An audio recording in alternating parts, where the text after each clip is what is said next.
how do I let go of it to be able to fully and completely rid myself of that?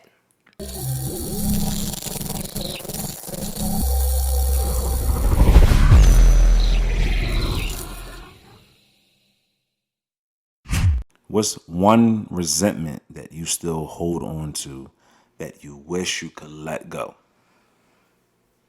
Tell us what that meant. So, I've actually been doing a lot of reflecting lately, and sometimes, like, just changes in your life and death can definitely bring Right. a moment of clarity or times of reflection and things like that. So, like, for the past couple of months, I have definitely been just reflecting on past things, decisions, life, etc. And like, I've been digging deep, and it's a lot of shit that I'm like holding on to. We always talk about this thing called healing, and how we can learn to like regroup from our past traumas or past shit that we've experienced, and trying to heal and grow and just be a better person, be a better partner, be a better lover, be a better friend, be a better mentor, whatever the case may be. And I have some resentments that I hold on to that I just don't know if I will ever be able to let go. Right. And I feel like some of those things that I can't let go of will hinder me in the long run. And specifically speaking, one of them might be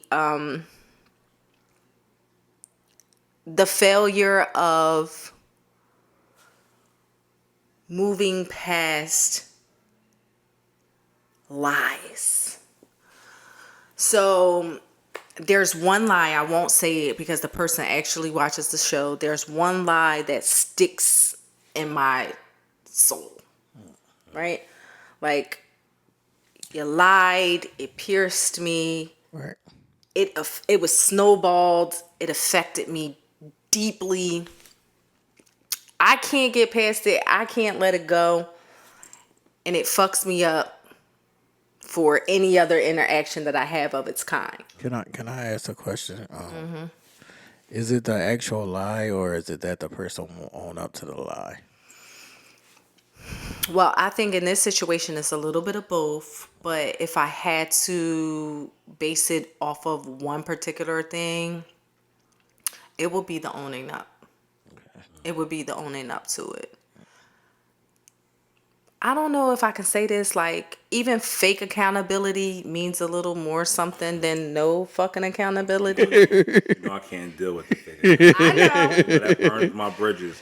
All That right, so scuffs let me my ask. Timbs. And Yeah, I fake got you. accountability does kind of scuff my Nike So let me boots. ask you this. If we had to say, would you rather fake accountability or no accountability at all? Just none? None. Yeah, The no. fake shit. You playing in my face. Facts. All right, well, what if it's like partial accountability? I could deal with partial. I can't deal with. Yeah, I could do a partial. I can't deal with the fake accountability. Yeah, I can't do That a shit fake. is. I can't do a fake. I think, Do you think that in this instance, I don't mean to cut you off, but do you think that in this instance, they believe the lie? definitely. Definitely.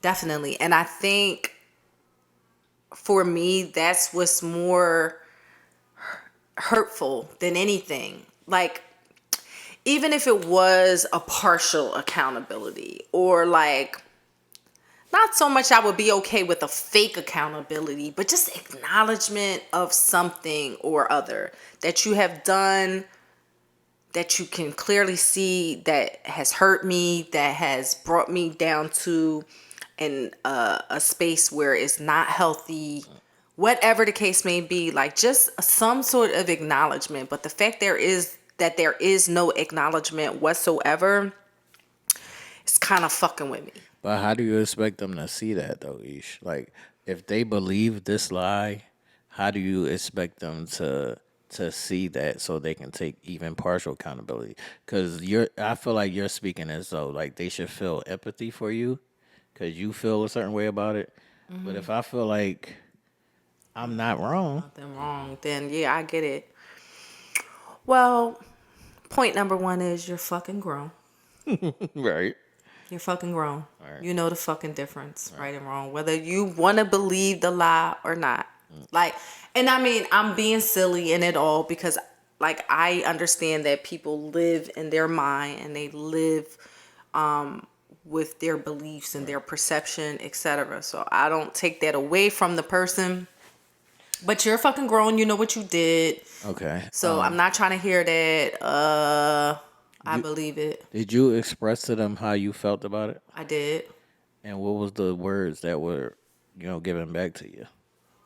What was the Like, words was that there were given? understanding there? Is what I'm asking. Like, did they understand that you felt? No, they understood their point of view and their Right. perception and their way. And it was basically like, no, Ish, Right. you're just being extra. Like, it wasn't like just being extra type thing, but in a nutshell, that's basically what was being said. Like, oh, you're just They being were standing extra. on their shit. Facts. All right. So So my question is, as time has now passed, don't know how long ago this was, Yeah. right? As you had time to let it marinate, but also kind of, move past it, even though you haven't moved past it. Has the opportunity reached a zenith, or could it be revisited and now the person say, hey, I realize the error in my ways and I want to rectify that by clearing up the misconceptions or whatever. Is there still an opportunity? No, I think the opportunity and the window for opportunity has passed. all right. I think the problem for some people is that, they want to always feel like they'll be the victor Right. in a situation. And they're going to feel like, time has passed and it should have healed and you should not be as sensitive or whatever the case may be. And I will always be the one who was steadfast in what was supposed to be. And you were the one that were perceiving it to be the wrong way. Right? So in their mind, I'm going to be forever holding on to the bullshit. Right. They never really did nothing wrong. They were always the one who was putting it out how it should have been putting it out, and I was perceiving it to be the wrong way. I think the time has passed for any rectification of it. Right. So here lies the issue of how do I let go of it to be able to fully and completely rid myself of that. I gotta say something, Ish. Yeah, Don't be mad at me. that's okay. 10 years, Ish. 10 years. 10 years, Ish. 10 years. No, but see, that is the thing that I won't do because, no, I get you because you're not only talking about sex, you're talking about, and it has been over 10 years Right. for this particular situation. So I'll take that fucking 10 years on the chest, my nigga. I will. I'll take it all day long. All right, Ish, this is what I want to say about it. So I'm joking, but not joking also. Right. What I'm saying is that at a certain point, it's like people gonna be who they gonna be. So you can either hold on to that resentment, or you could be like, they was on some bullshit. I know they was on some bullshit. I can either choose to still fuck with you or not choose to still fuck with you. But it's still you still got the ball. And you're the one with the resentment. You're Right. holding the resentment. Yeah, They living their life. They chilling. They living their life, but and at the same time, they're really not. Like I am in a better Right. like that resentment shouldn't be weighing on me Right. the way that it does because in all actuality when you flip this like when you flip it and you really look at the hourglass on the other side, Right. I shouldn't even be worried about it because they shit is just Well, you're a person who feels things. right. So in that is like you care. Yeah, that's basically it. And not only that, like I try to conduct myself in a way that is in a sense honorable. Right. Like, and so I hold on to things when it's not given back in the same light. And I think that's my issue too, because I always have an expectation that people should do unto them as they are done unto. Right. And when they're not, then I have a problem with it. I can do it. So moving forward, how do you want to address this? Like, Do you really want to let this go? right. Yeah, I do want to let it go, But I don't think she wants to let it go. Yeah, I know. I know, but And I hence, do want to let it go. But let me tell you, the Leo pride in me holds on to some shit. Like, I do want to let it go. I promise y'all, I do. I do. because that's why I asked the most pertinent question. Like, Right. are you, now that time has passed, Right. and we can kind of live within ourselves and see the error in our ways and things like that. If the person came to you and said, "Yo, I need to fix this. We need to fix this, whatever this is," would you be open to that? So you can bury that hatchet. Yeah, I would. I think I would be. I just don't think in this situation it would ever happen. So I think I'm already You preparing like, yourself. yes. And I'm already like, I already have a predetermined outcome to this whole situation. And But it's just, are you still engaging with this person? no, Do you want to engage with them? no, Then why are we reflecting on dead. it? They did. It's dead. It's dead. I'm reflecting on it because I think maybe, and here's how I will You state feel like this. you was done wrong? Yeah, and but new shit Right. that might happen Right. that is similar Right. triggers me. Right.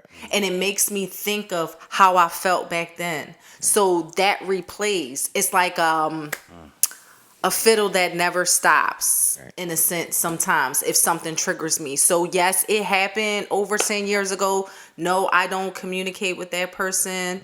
No, I really don't care about if I get a rectification to it, but the shit still fucking bothers me. And so I don't know how to completely, You can't. I don't know how to completely make resolve. And so that's why I even brought it up as a topic, because I just kind of wanted to, toss that around and see like what you guys thought about it. And if you've ever been in that situation yourself. And sometimes we could be really holding on to shit that we don't even think about, that could be really so far removed from our daily thinking and our daily thought. And then one day some shit just pop up and it triggers, because that's literally what happened to me this week. And I'm just like, what? Right. Like, where the fuck did this come from? Like, I don't talk to this person. Like, It's I still ain't there. thought It's still about there. it. Yeah, because it's still there. You just buried it, Yeah. but it's still there. So it's just like this. This is a classic case of I am woman. So no, it's like me this. roar. Yeah, I am woman. Here we are. So no, it's like this. Like say we're in elementary school, right? And a little boy cuts each hair or whatever. Now you just go like this to rub her hair. She will not. Because it's still there. That trauma. Yeah, Right, because it's still there. But this is like therapy work. for sure. So it's like if you want to really like eliminate this shit, you gotta do therapy. Yeah, you gotta do it. Yeah. I had to come to terms. I was going to, like, my example when I seen this, and this is why I touched my spirit to even touch on this topic, is because therapy has helped me to understand certain things of why I am how I am, and what triggers I have that will trigger me in other instances. Because you kind of like, damn, where did all this pent up anger come from, and where did this aggression come from? And all stems from kind of one thing, and that's my childhood and not having it the way I thought it should have been. Because I had examples of a father and the love for his child. And the love for his child, yes, I was his child that he took in, but the love that he had for his actual Right. biological child, which was my sister. And I was like, damn, why do I not have that with mine? And I got a great relationship with my father now, but it wasn't that always. And that always built up this. I didn't see it as being hostility. I just seen it as a void. Right. But that void that was growing was leaving a young boy hostile, Right. and I suppressed that feeling with just trying to be the bigger man in the situation. Like I'm grown now, I'm older now, I'm moving towards adulthood. So I gotta, in order for me to honor thy mother, thy father, as they say we're supposed to, I gotta let that go, Right. right? And I gotta suppress that, and I gotta just put a mask over that, and just can keep going. But I didn't understand that that's what made my temper short. That's what made me so hot-headed. That's what made me aggressive, because I was dealing with something that I wasn't truly healed with. And therapy actually helped me to uncover those things and get those thoughts out, cry those tears, yell my angers, throw my fears, to the situation, and it has helped me get a little bit more calmer. It has helped me to stand back for a second and not be so aggressive and not just be so for there, because I'm like, okay, I'm healing in that instance. I know where it's coming from, so the best way to attack it is attack it head on, Right. and speak to the person that has gave you that instance that you felt that pain and that trauma, and have that conversation with him and see why and understand his thoughts to why, and see his perspective and see his narrative, and it's up to me to digest it or just move forward.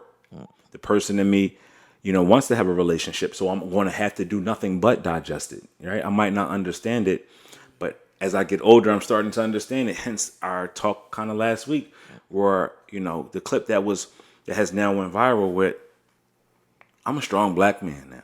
Right. I don't want to live behind idiosyncrasies as being called a baby daddy. I don't want that. I want to be more than that. I want to be a father if that's the case. I want to be a husband when that time comes. I don't want to just be a baby daddy. I don't want to just have a children here and there, and I'm a father to something out there. I don't want that. So because I don't want that for myself, it never materialized, because I don't want to give pain, and I don't want to continue to keep birthing pain.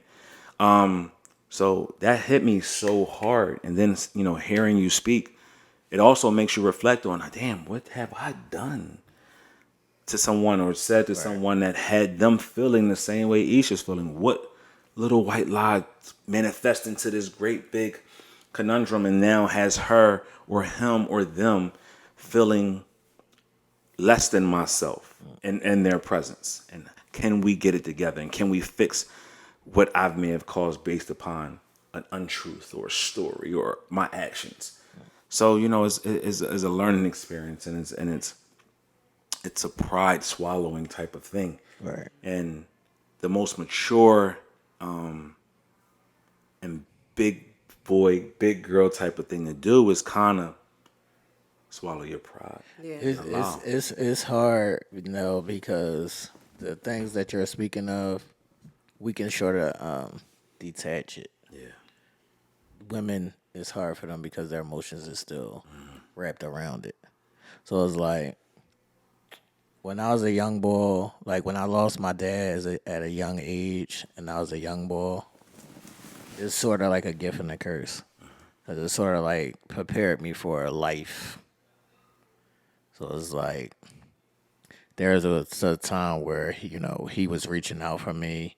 He was trying to get me to come see him, whatever, X, Y, and Z, and I wouldn't go. So at that time, I was still young, so I couldn't reflect on it at the time. Like, I didn't think about it. Yeah. It wasn't like a thought to me. But, as you get older, you be like, damn, what did I miss? Yes. So you can sit on that, for however long you want to sit on it. But then it's like, what does it matter? Yeah. What does it matter? Yeah. Because I even in this There's nothing I can do about it now. So it's like, Exactly. what does it matter? Right. So it's like, even as you spoke on, the reverse side of it, it's like, you could be like, damn, yeah, I did that. I did that to that person. What you gonna do now? No. yeah, what you gonna do now? Are you gonna be better? Or are you just gonna like, Or you just gonna be? right? Yeah. Absolutely. And that's the thing. Like, I even try to instill these, like, I live this. It's funny because I had to live me in my childhood 3 different times, 3 or 4 different times. And when I say 3 or 4 different times, you're like, what? I got 3 younger brothers that are under me that are more like my sons than my brothers. Right. And I had to damn near scrub their mind of that, their childhood that they missed their father in, because I had to do the same thing. And I had to give them an example like my stepfather gave me of what a man looked like. Right. So I had to relive that 3 or 4 times, replaying the same thing that I went through and becoming even more pained. Right. But then strong in the same sense because I had to be a man for them and give them that same therapy or that same lesson that I had to go through them to see that they made it. They didn't need him to get to that point, but they did need him because not having him made strong black men. Right? Because we didn't have that to fall back on. We got him now, but we didn't have that. So we had to navigate our ways through the muddy waters and come out through it all and become men without that role model that was our father. So that's a gift and a curse. I mean, that's a gift and a curse in the same thing.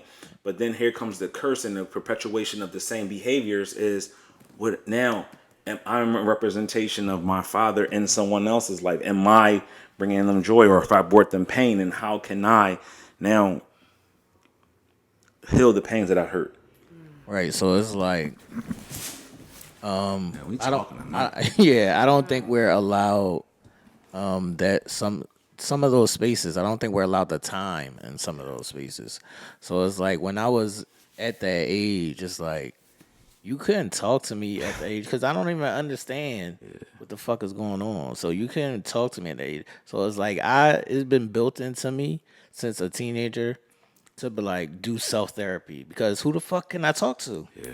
Who can I talk to without being judged? Right. Or without them trying to fix something that they can't fix? Not even about not even about being judged, but they don't fucking know. They not going through it. They don't fucking know. Exactly. And that's one of the reasons why we don't talk. Right. Because you don't know. Right. You may say you know, but you don't know. Right. So it's like, how can you guide me or teach me or tell me something when you don't even know what it is? So I think I can't speak for all men and women, but I think that could be a place where we differ. It's like I could do some self therapeutic work within myself, but I think women and not feel alone. I think women feel alone in that space. Yeah, facts. And I was gonna say too, like, how effective do you think self therapy is? I mean, I guess it determines people's mental, It's effective to a certain extent. Right. Because you still wallow and you don't have the outlet to even get out your own inner thoughts because you're self motivating yourself, you're self healing yourself, and that's good because if you know how to do that, you have a basis to start with, but you still need that to get over the hump, and that's where it came with that. Now, as an adult, I held a lot of shit in as a child, as a young man, as even a young adult. And now as I progress in life, I'm just not letting shit stress me like that. Right. It's almost to the point where it's like, if it ain't gonna be, it ain't gonna be. And if it's gonna be, it's gonna be. We're gonna figure it out. But I can't hold grudges anymore because it only tears me down. It don't tear the person down I got the grudge with. It's not begrudging them. It's taking me out of my happy place and out of my element and putting me in a corner, either angry, upset, That's what I'm or saying. struggling for answers. That's why I said it's all about your mental space because I'm a person who does hold grudges, but I know how to. I'm just saying, I know how to hold a grudge and it not affect me like emotionally. Exactly. But like I know I got the grudge for you, and when the time comes, the time gonna come. Yeah. But it ain't like bothering me emotionally. Like I think, not to cut you off, but you know how you always say we give people the benefit of the doubt? Yeah. That comes from shit, right? That comes from us having to give somebody the benefit of the doubt just to live in that space. Right. I got to give you the benefit of the doubt because if I don't, I'm going to fucking kill you. Right. And if I don't give you the benefit of the doubt here, I'm going to hate you. And I can't hate right now on you because you I love. see, So, I can hate you and love you at the same time.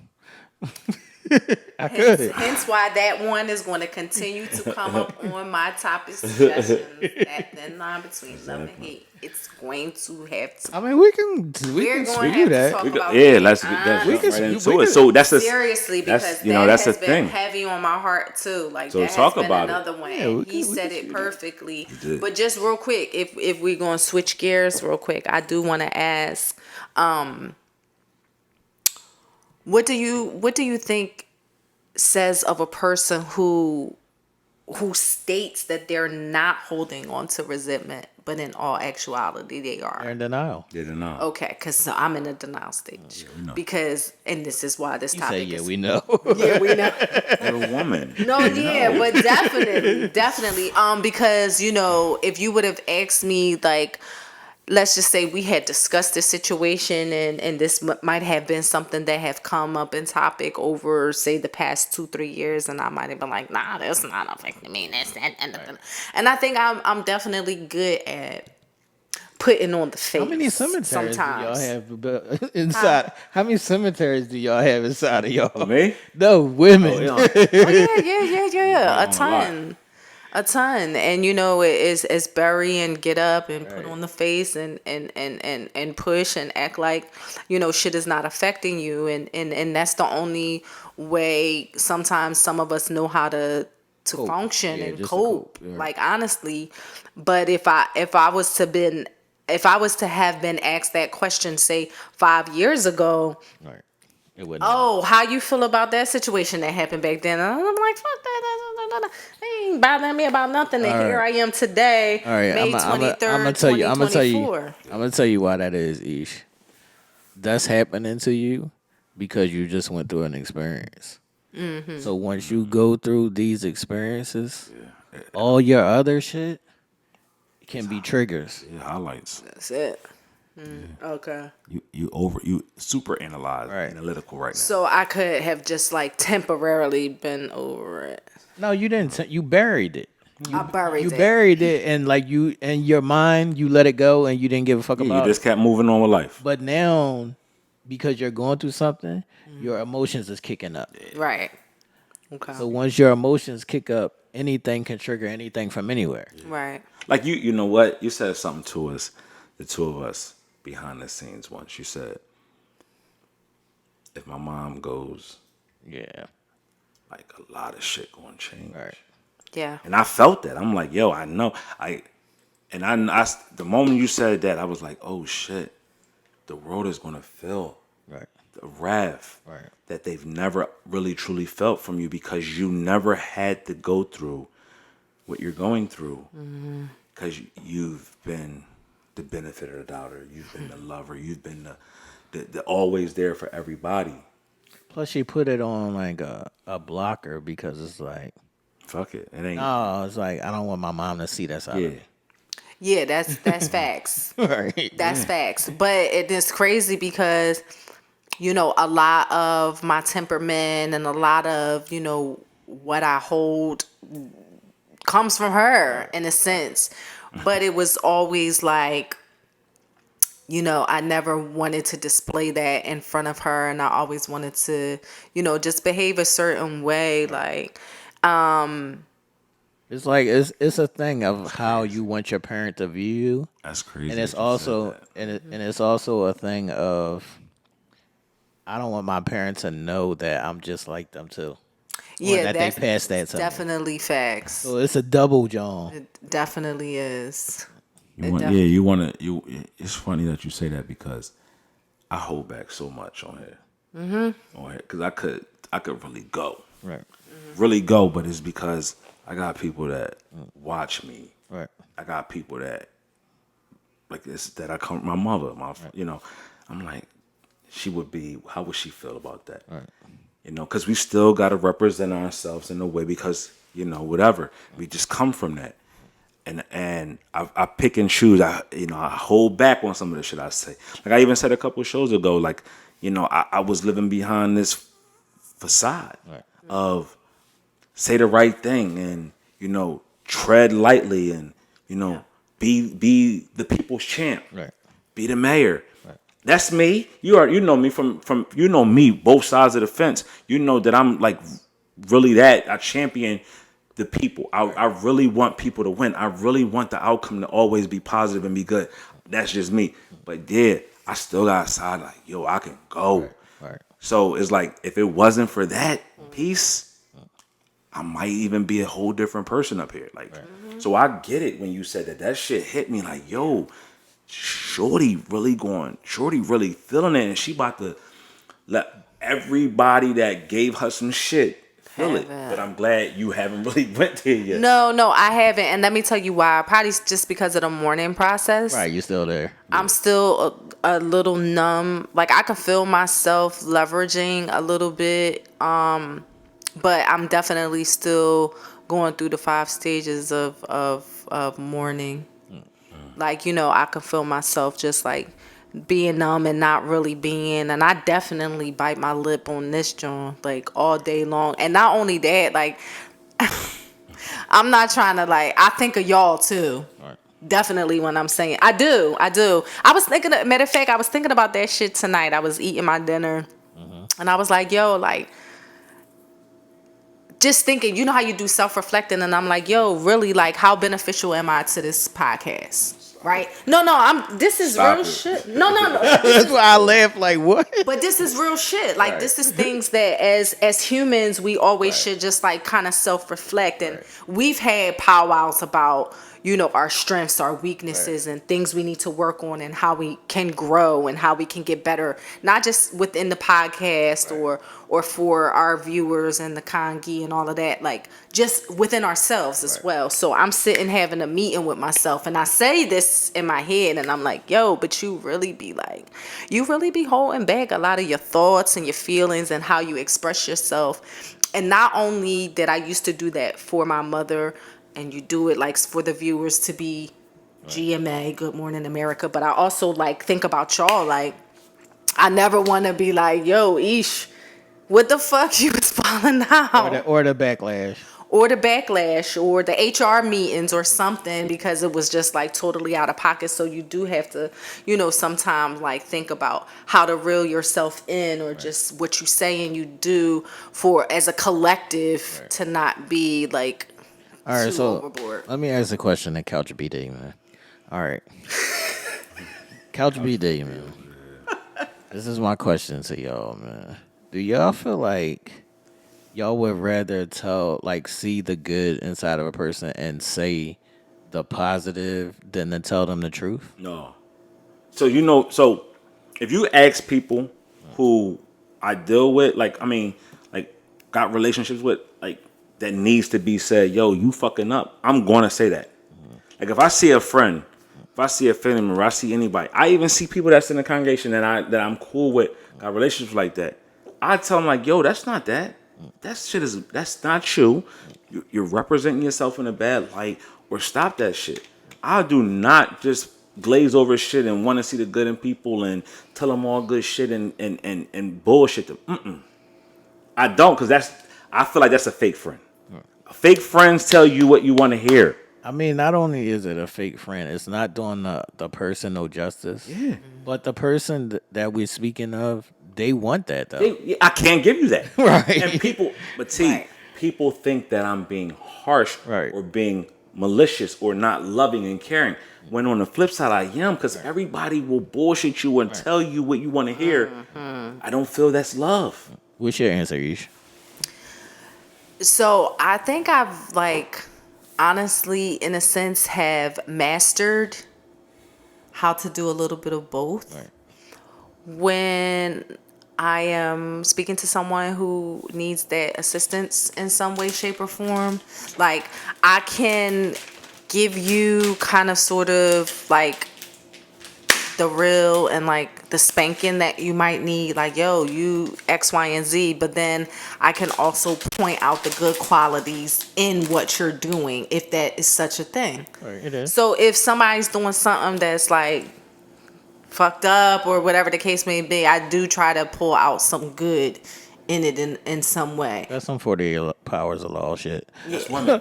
It's like What you're doing. it's like I'm gonna give you a compliment and then I'm gonna tell you some bad shit. Or I'm gonna tell you some bad shit and then I'm gonna compliment Right. you. It doesn't land hard. Right. Facts. And I don't know, like, if that's necessarily a good or a bad thing. And it could But be that's It could be both. Yeah, Like and you got their attention. They trust in you and believe in you. But then they might be like, "Oh, girl, that's just me and my silly, crazy ass," and right. you know. And then it's like, "Oh, all right, you know, you crazy," and then they just go off doing the same shit. Right. Yeah. I get it, but I just don't like sugarcoating because Yeah. you think I'm playing. Yeah. Sugarcoating is funny. I had somebody tell me, Eesh, this was a client. Because I'm good at it. And I think that's another place that I get it from. I get it from work. Right. Because I have to, my boss, and shout out to my boss. Oh man, this is crazy. He's a millionaire because he's not only a smart businessman, but he knows how to communicate effectively.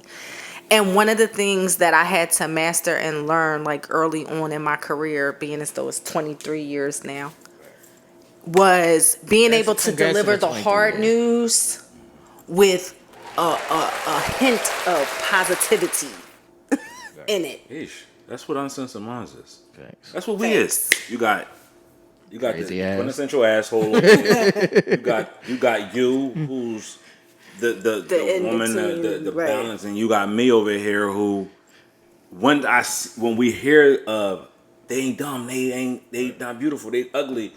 Then you Right. got me saying, "Hey, we love you, congregation. And hey, you're beautiful and you're Facts. amazing. We appreciate you." Facts. We all got that great quality, Yeah. but it's such a balance to where we say harsh shit, then we follow it up with a back rub, Soft. then pull you away from the elevator and kick you a little bit, Right. and then then give you a pillow to land on. then we hug you, And then we at the hug end you. and make you laugh, so you forget about all And then this push shit. you out the door. Exactly. It's just like I think it's an art Right.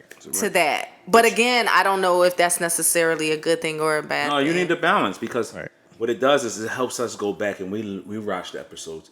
That's why I said today when we put the clip out, I said you got the good, and you got the crazy, then here come the pussy talk, right? Here come the pussy right? talk. But it to the appeals. pussy. It appeals to everybody because does. there's Facts. something that there's a message that everybody can pull out from the three of us that they can relate to, right? You know, I struggle. Like you just said, you ask yourself, damn, what do I bring to the podcast? I've been doing this for 2.5 years now. I still ask myself, Right. am I a fit? Do I fit well with them too? Right. Like, am I too bland? Am I bringing the show down? Am I not whatever? Because we want to make sure we get it right, but we also want to progress the pod. We also want to be real to ourselves, Facts. be real to the people out there. Yeah. It's just a narcissistic thing that we have in us. We're gonna use that word because Narcy. Narcy. we all in the have building. narcissistic. I called Mike Narcy Jr. on the show tonight because he was wilding on Was me he? about his picture. Narcy Jr. It was Narcy. crazy. Exactly, but you gotta have narcissistic qualities sometime when you're critiquing yourself. You gotta make sure you what it Yeah, is. that's true. So I just think the shit that we go through in life just shapes us for the things that where we're at now. And the people that are not taking accountability, like that fake accountability shit, at 43 years old, Yeah, I can't deal with that shit no more. Yeah. Because you're playing yourself. You just telling yourself what you want to hear, so you can continue to keep going when you're only hurting yourself and stunting your growth.